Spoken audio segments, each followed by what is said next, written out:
2,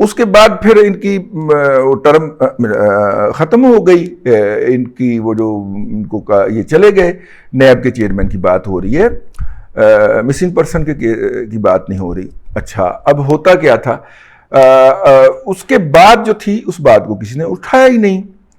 وہ جو کہتے تھے نا کہ ابھی بھی اندر سے حمایت موجود ہے، وہ والا پوائنٹ آپ نے مائنڈ میں رکھنا۔ حالانکہ عمران خان کی رخصتی ہو چکی ہوئی تھی لیکن اس ایشو کو نہیں اٹھایا گیا۔ کیوں؟ اس ایشو کو اس لیے نہیں اٹھایا جا سکتا کہ طیبہ گول جو ہے اس کے بارے میں پی ٹی آئی نے ایک مہم چلا رکھی تھی اور اسے ایک بد کردار، فاحشہ اور گندی عورت ثابت کر دیا ہوا تھا۔ مطلب کہ مجھے یاد ہے ہمارے دوست جو ہیں جن کے ادھر رابطے تھے، میں نام نہیں لینا چاہ رہا، آج کل ان کی بھی وائف فوت ہو گئی ہیں اور وہ ایک ٹراما سے گزر رہے ہیں، میں ان کا نام لے کے انہیں پریشان نہیں کرنا چاہ رہا، لیکن میرے پاس وہ آ کے بتانے والے تھے ہوئی ہوں، ہاں میں کہا پائیں جانتے ہو دفعہ کرو، ہم اس پہ ڈسکس ہی نہیں کرتے، وہ ہم ایک پروگرام اکٹھا کیا کرتے تھے، ٹھیک ہے، تو ظاہر ہے کہ وہ ہوا کرتا تھا ان کے کردار پہ۔ تو اب یہ جو الزامات تھے یہ ایک ایسی خاتون کے الزامات تھے جس کے بارے میں پی ٹی آئی یہ ثابت کر چکی ہوئی تھی کہ وہ کوئی گوگی ہے، کوئی وہ پیرنی ہے، مطلب اس ٹائپ کی عورت ہے، تو اس کی بات کے اوپر یہ گوگی پیرنی اپنے کو پایا، مطلب کوئی ایک بد کردار خاتون ہے۔ اب آمنہ آپا جو ہیں، جو سوبیرٹی ہے ان کے اندر، جو ان کی کریڈیبلٹی ہے، جو ان کا دکھ ہے، جس کی وجہ سے ہمارے دل پھٹتے ہیں اور ہماری تمام تر ہمدردیاں ان کے ساتھ ہیں، جب ان کی طرف سے یہ بات آئی تو اس کے بعد پھر ریکال کیا گیا کہ جناب یہ اس خاتون نے بھی یہ بات کہی تھی۔ اور میں آج ایک بات ریکارڈ پہ لانا چاہ رہا ہوں۔ میں یہ جو 5ویں پشت کی دوغلی ابلاغی جنگ کے تحت میں آپ کو کہانیاں سناتا رہتا ہوں کہ کس طرح فوکل پرسن مقرر ہوئے اور ان فوکل پرسن نے اپنی پروموشنیں سیدھی کرنے کے لیے اپنی یونیورسٹیوں کے اندر اپنے سینئر کیسے القاعدہ کہہ کے اٹھوائے میڈیکل کالجز میں سے، یونیورسٹیز میں سے، اس طرح کے اٹھائے گئے ایک پروفیسر صاحب جو تھے، ان کی جو مسز تھیں، ظاہر ہے کہ اگر جرنلزم میں اگر ہمارا نام انہوں نے اپنی فیملی کے ساتھ ڈسکس کیا ہوگا تو کسی اچھے والے سے کیا ہوگا، کیا خیال ہے؟ تو اسی لیے جب یہ ہوا تو ہمیں پتہ چلا تو وہ انہوں نے سب سے پہلے جن لوگوں کو مدد کے لیے پکارا اس میں ہم بھی شامل تھے، ہم اس وقت ایک اخبار کے ایڈیٹر تھے۔ اچھا تو ہم نے انہیں کہا کہ جی آپ دفتر تشریف لے آئیے گا، پھر ہم نے ایونیو ایکسپلور کرنا شروع کیے کہ ان کے لیے کہاں کہاں آواز اٹھائی جائے، کہاں کہاں پہ ان کو کیا جائے۔ میں نے کالم لکھے، دوست احباب سے گزارش کر کے خبریں چھپوائیں کہ تاکہ ریکارڈ پہ تو آ جائے نا کہ ہمارا بندہ چلا گیا ہے یار، ہمارا بندہ اٹھا کے لے گئے، یہ ریکارڈ پہ ہی نہیں لانے کو تیار، نہ پولیس ایف آئی آر درج کرنے کو تیار ہے، اور بندہ جو ہے وہ دن دہاڑے پولیس کی یا گاڑی کے اندر بٹھا کے لے جایا گیا ہے، ساتھ میں گھر میں لوٹ مار کی گئی ہے، سونا لے گئے ہیں، انہوں نے صبح جا کے گھر کی ادائیگی کرنی تھی، 50 لاکھ سے زائد کروڑ کے قریب رقم تھی، وہ لے گئے ہیں اٹھا کے تحقیقات کے نام کے اوپر، لوٹ مار رج کے کیا کرتے تھے سی ٹی ڈی والے جو ہے، جس گھر پہ بھی چھاپا مارا کرتے تھے۔ تو اب ساری عمر کی کمائی تھی اس بندے کی، حلال کا کمانے والے کی اتنی ہی کمائی ہوتی ہے نا، تو مطلب کہ وہ پنجاب یونیورسٹی سوسائٹی کے اندر بیچارے نے مکان بیچ کے، اپنا پلاٹ بیچ کے، تو کسی جگہ پہ مکان خریدنا تھا، ادائیگی کرنی تھی، صبح جا کے تو راتی چوک لیا، نال پیسے بھی لے گئے اور آج تک واپس نہیں گئے۔ پروفیسر صاحب کو واپس بھیج دیا، وہ جی پتہ نہیں اس وقت چھاپا مارتے وقت کس حوالدار کے ہتھے لگ گئے تھے، تو پولیس کے لوگ تھے اور آپ کے لوگ تھے، لیکن چھوڑے۔ اسی لیے انہیں سوٹ کرتا ہے نا کہ جب آپ کہتے ہیں نا 5ویں پشت کی دوغلی ابلاغی جنگ یا وار اگینسٹ ٹیرر کے خلاف بات کرتے ہیں تو جنرل سے لے کے حوالدار تک اسی لیے دم پہ کھڑا ہو جاتا تھا کہ اس طرح کے لوڈے نہیں ملتے یار، جس طرح انہوں نے گراس روٹ لیول پہ لوگوں کو لوٹا ہے، گھروں میں ڈکیتیاں کی ہیں یار۔ ویسے بائی دا وے بڑا دکھ ہوتا ہے، پروفیسر کی پوری ساری عمر کی کمائی اٹھا کے لے گئے یار، اور بعد میں ماننا ہی نہیں کہ ہمیں تو پتہ ہی نہیں، ہمیں تو پتہ ہی نہیں۔ وہ میری بہن کا زیور لے گئے یار ساتھ میں تحقیقات کے بہانے، کوئی گھر کا تالا نہیں جو انہوں نے نہ توڑا ہو۔ پروفیسر تھا یونیورسٹی کا، کتنا کسلا مل گیا ہوگا اس کے کمرے سے۔ خیر پروفیسر صاحب جو ہیں وہ خیر بات دوسری طرف نکل گئی ہے، تو وہ جو ہے اللہ آپ کا بھلا کرے، یہ جو میں بات کہیں اور لے جاتا ہوں، پھر اس معاملے میں بڑا ایموشنل ہوں. اب ان لوگوں کو بھی تو سزا ملنی چاہیے نا، جنہوں نے یہ والا 5ویں پشت والیاں خربوں روپے کی دیہڑیاں لگائی ہیں. ایویں نہیں پیزے بن دے آہو، ایویں نہیں پیٹرولیم کمپنیوں کے اندر اربوں روپے کے شیئر ہوتے. تو اس طرح لوٹ مار کی جاتی ہے، لوگوں کے گھروں سے لوٹ مار کی گئی. تو خیر وہ جو تھے نا، یہ والے لوگ جو ہوتے ہیں نا، یہ اصل میں درمیان میں لنچ پن تھے، اور انہوں نے یہ پرائس وصول کی. بات میں کر رہا تھا چیئرمین نیب صاحب کی. چیئرمین نیب صاحب جو ہیں، جیسے ہی ان کے اوپر الزامات کے پیچھے کریڈیبل فیس آیا تو ریکال ہو گیا سب کچھ، کہ اچھا یہ تو طیبہ گل نے تو یہ کہا تھا، فلانے نے تو یہ کہا تھا. تو عمران ریاض والا ایشو پیچھے چلا گیا، یہ فرنٹ پہ آ گیا. یا کم از کم جو نان اے آر وائی میڈیا ہے جو نان اے آر وائی میڈیا ہے، اس نے اس کو ایک مین ایشو بنا لیا اور باقاعدہ اس کو ٹاک آف دا ٹاؤن بنا دیا. اب کوشش یہ ہو رہی ہے کہ کسی طرح سے یہ نیچے چلی جائے. کافی زیادہ میڈیا کے اوپر ابھی بھی دباؤ ڈالا جا رہا ہے کہ یار اس کو نا تھوڑا سا نیچے لے آئیں، یہ کافی زیادہ اوپر چلا گیا ہے. لیکن دیکھیے، میں نے آپ کو جو کہا تھا کہ یہ کیسے چلتا تھا، آپ اندازہ کریں کہ پرائم منسٹر آف پاکستان کا خطاب جو ہے اس کو روکا جا سکتا ہے، پریزیڈنٹ آف پاکستان کے خطاب کو روکا جا سکتا ہے، چیف آف آرمی سٹاف کے یہی بنتی ہے نا ہیرارکی، اس کے خطاب کو کٹ کیا جا سکتا ہے. لیکن چیئرمین نیب کے خطاب کے اندر 1 سیکنڈ کی خطا نہیں ہو سکتی.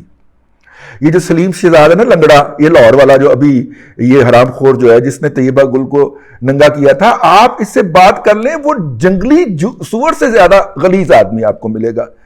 اس کی ایروگنس، اللہ معافی دے، جعلی ڈگری یار اس بندے کی، صرف نام کے ساتھ کوئی میجر کرنل لگا ہوا ہے، میجر ہے میرا خیال ہے.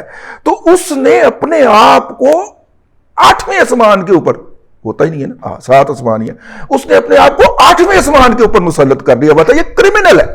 اگر اس کو نہ پکڑا گیا، یہ لنچ پن ہے نیب کے اندر کرپشن کی، تو آپ کو کوئی لنک نہیں ملے گا. یہ جو سلیم شہزاد ہے، میجر ریٹائرڈ سلیم شہزاد، اس کرمنل کو گرفتار ہونا چاہیے. یہ بہت ایروگنٹ آدمی ہے، یہ بہت ہی گھٹیا لیول کا آدمی ہے. اس سے گھٹیا لیول اس خطہ ارض کے اوپر پیدا نہیں کیا. یہ دھمکی لگایا کرتا تھا میڈیا مالکان کو کہ پھر بھیجیے ریفرنس سر. تو لہذا چیئرمین نیب کی بکواسیات کے اندر ڈسرپشن بھی نہیں ہو سکتی تھی. وہ جتنی دیر چاہتا تھا میڈیا پہ بیٹھ کے کرتا تھا، اور جیسے وہ اجازت ہوتی تھی تو وہاں سے کٹ کیا جاتا تھا، کیونکہ یہ شخص دھمکیاں لگایا کرتا تھا. ٹھیک ہو گیا. تو یہ تھا جی قصہ. اس لیے چیئرمین وابلہ صاحب جو تھے، چیئرمین وابلہ کہہ رہے، چیئرمین نیب صاحب جو تھے، ویسے وہ بھی انسی کریکٹر سی، لیکن چیئرمین نیب صاحب جو تھے، یہ اس طرح black mailing, total black mailing, جو شخص میڈیا کوریج کے لیے ایک چھوٹی سی حرکت ہے نا، اس کے لیے اتنی بڑی بلیک میلنگ، ریفرنس فائل کرنے کی دھمکی بھجوا سکتا ہے، وہ شخص جو ہے وہ کتنی ڈٹائی، کتنی گہرائی، کتنی ضلالت تک جا سکتا. اس سے آپ اندازہ فرما لیجیے. ٹھیک ہو گیا. تو یہ ہے اب تک کا قصہ. تو اب جو ہیں وہ ایروگنس آپ اس کی دیکھیں. اسے جب پبلک اکاؤنٹ کمیٹی نے طلب کیا، اس نے کہا میں عید کی چھٹیوں پہ جا رہا ہوں. ٹھیک ہے. اور اگر اس کے خلاف کوئی ایکشن ہوگا تو اس کے بیٹھے ہوئے ہیں نا، اس کے جونیئرز بیٹھے ہوئے ہیں نا، سو موٹو لے کے سٹے کرنے والے بیٹھے ہوئے ہیں نا اس کا. لہذا اس نے جسے کہتا ہے وہ کیا ہی نہیں، باہر ہی نہیں اٹھایا. اچھا ٹھیک، میں نہیں آتا. اور وہ کبھی بھی نہیں آیا ویسے بائی دا وے. پارلیمنٹ کے وہ اپنے آپ کو جواب دہ نہیں سمجھتا، اور اس کو پارلیمنٹ کو عدم جواب دہ بنا کے گیا ہوا ہے. یہ بابا رحم تھا، یہ ٹھگنا بنا کے گیا ہوا اس کو. وہ پارلیمنٹ کو عدم اعتماد، مطلب کہ عدم جواب دہ بنا کے جو گیا ہوا یہ ٹھگنا. اور اس کے بعد وہ منافق کھوسا، اور اس کے بعد یہ گلو گلزار قبضہ گروپ جو ہے یہ بنا کے گئے ہوئے ہیں اس کو. ٹھیک ہے. اور اب اس لیگسی کو کیسے کنٹینیو نہیں کیا جائے گا. ٹھیک ہے. ہیلتھ کمیشن کا سربراہ ایک ریٹائرڈ جج جو ہے سپریم کورٹ کا KPK سے، وہ 18 سال سے چلا آ رہا ہے. ٹھیک ہے. یہ اس طرح کی بیماریاں ہیں یار. میرا مطلب ہے میں سٹنگ کے بارے میں نہیں کہہ رہا، ریٹائر کے بارے میں تو کہا جا سکتا. ان کا تو کوئی کنٹیمپٹ آف کورٹ نہیں ہوتا. تو یہ نمونے ہیں. تو اگر ان کے خلاف کوئی ایکشن ہوا تو سو موٹو ہو جائے گا. حکومت نے یہ ضروری خیال کیا کہ نہ تو اس کے خلاف کوئی ہم ایکشن لے سکتے ہیں کیونکہ انہوں نے سٹے کر دینا ہے فوری طور کے اوپر سٹے, تو لہٰذا اس کا میڈیا ٹرائل کیا. جب میں آپ کو صحیح بات تو کرنی چاہیے, تو حکومت نے تھوڑا سا آنکھ کرا دیا میڈیا کو کہ اس کا میڈیا ٹرائل کریں. چونکہ میں وہ بات بڑی لمبی نکل گئی, اس طرح کے ایک پروفیسر صاحب جو تھے, میں نے وہ پروفیسر صاحب کا قصہ یار ادھورا رہ گیا, بات کہیں اور نکل گئی, وہ میں مکمل کر دوں. پروفیسر صاحب کی مسز کے ساتھ ہم ان کی ریکوری کے لیے سٹرگل کر رہے تھے, تو ہم نے انہیں کہا کہ جی آپ مختلف فورمز ہو جائیں, تو وہ بھی ان کے فورم پہ گئیں. یہ ایوان اقبال کے اندر شاید یہ آ کے تو وہ لگایا کرتے تھے, مسنگ پرسن کے لیے اجلاس بلایا کرتے تھے. اور جو باتیں کہیں میں دہرانا نہیں چاہ رہا, جو باتیں آمنہ مسعود جنجوعہ صاحب نے کہی ہیں وہاں پہ, وہی باتیں موصوف نے یہاں پہ ہماری بہن کو کہیں, اور وہ انہوں نے کہا کہ اگر آپ نے جو بات کرنی ہے سب کے سامنے بتائیں مجھے, ٹھیک ہے, یہ چیمبر میں جانے کی کیا شرط رکھ دی آپ نے, ٹھیک ہے. اس کے اوپر موصوف جو تھے وہ آپے سے باہر ہو گئے اور انہوں نے خاتون کو مردانہ گالیوں سے یا مردانہ القابات سے نوازا وہاں پہ, اور اس کے بعد ان کی بات نہیں سنی اور اتنی بدتمیزی کی کہ ایک صاحب جو بزرگ وہاں پہ بیٹھے تھے انہوں نے کہا کہ وہ دکھی خاتون ہے, آپ اس کو پرسا دو, کچھ کر نہیں سکتے ہو, آپ اس کے خلاف بد زبانی کر رہے ہو, ٹھیک ہے.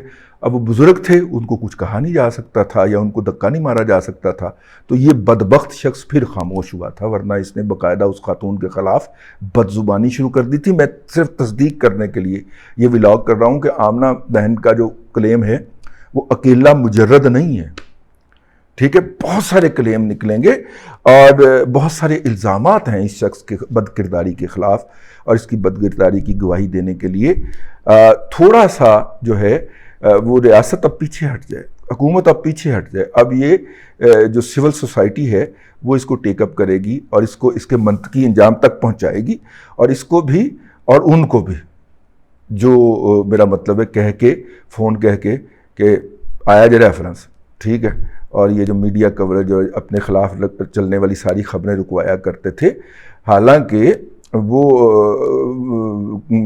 اتنی دفعہ کہہ چکے ہیں کہ ہم نیوٹرل ہیں, لیکن طیبہ گل کا انٹرویو جب جیو پہ نشر ہوا ہے تو اس کے بعد بھی نیوٹرل حضرات نے دباؤ ڈال کے اس کے خلاف جو تھا یہ خبر رکوا دی تھی. اس لیے تو وہ زیر بحث نہیں آئی تو بھائی ثابت کرو نا. یہ میرا دعویٰ ہے کہ اگر وہاں سے مداخلت نہ ہوتی تو اس کی تو اس وقت ہی لٹیا ڈوب جانی تھی. تو اب بس کر دیں سار جی, مہربانی تھوڑی, ہاں, اللہ کو آسانیاں عطا کرے اور آسانیاں خلق خدا میں تقسیم کرنے کی توفیق عطا کرے.